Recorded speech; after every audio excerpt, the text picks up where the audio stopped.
this week's video, I'm talking about a brand new book that I haven't even fully read yet, but I'm incredibly excited for this new resource, and I'll show you why you should be too.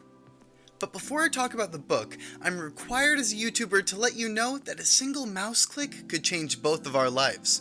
My patron is present on all of my videos and can see into the depths of your soul from its crimson prison. It's the sub button. Hit it. Okay, onward. Next week we'll go into a full dive on the book, but this video is just for the basics of why you should care. First off, Tasha's Cauldron of Everything shows players how to switch out racial ability scores and skills with ones that fit your character more accurately. If your DM plays by these rules, you'll be able to play an elf barbarian as efficiently as a Goliath, and this opens a whole new world of possibilities.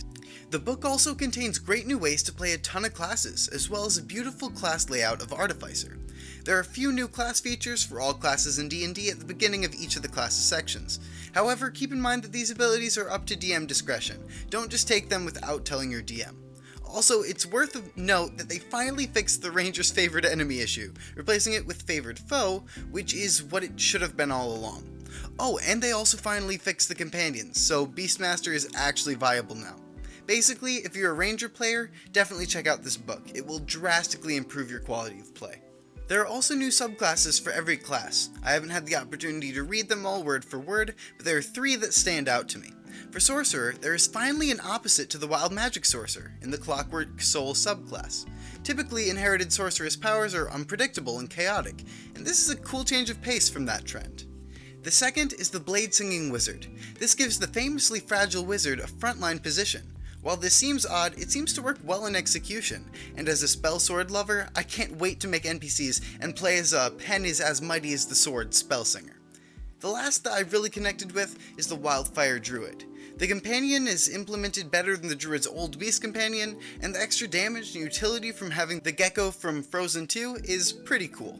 There are so many subclasses that I would love to go more in depth on, but that sounds like a completely different video. The flavor seems solid for most of them though, and if you're like me and love messing around with the character creation system, more options are always a good thing. The second chapter is about group patrons that work as quest givers and distribute rewards and perks. Personally, I don't really care about the section as quest givers come pretty easily to me, but if you can't figure out how to introduce plot into your party, this may be a good solution for you.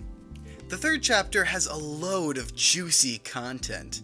Wait, I love this chapter. It adds a ton of 2 of my favorite kinds of spells, summoning and weapon-based magic. On top of a ton of cool spells, it also adds rules for personalizing spells like Caleb from the Critical Role's version of Maximilian's Earthen Grasp. Also, magic tattoos are awesome, and now I don't need to implement homebrew to include them, and that's just great. Also, there are some extra magic items, but I haven't read through them yet, so let me know if any of those are crazy strong or something.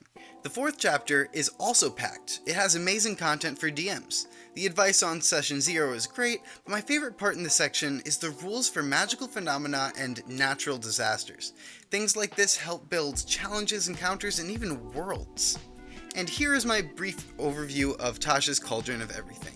I'm going to be picking up a copy soon, and if anything in this video is interesting, you should consider it too. Speaking of which, if you enjoyed the video at all, please consider leaving a like and subscribing. The ongoing support from this little community is what keeps me coming back, and I need to know if you want more content like this. Anyway, peace. I don't have a ton to talk about this time. I guess I just wanted to say thank you so much for your support, and I hope that you go on to have a great week. Most importantly, more than anything, stay nerdy. Have a great day.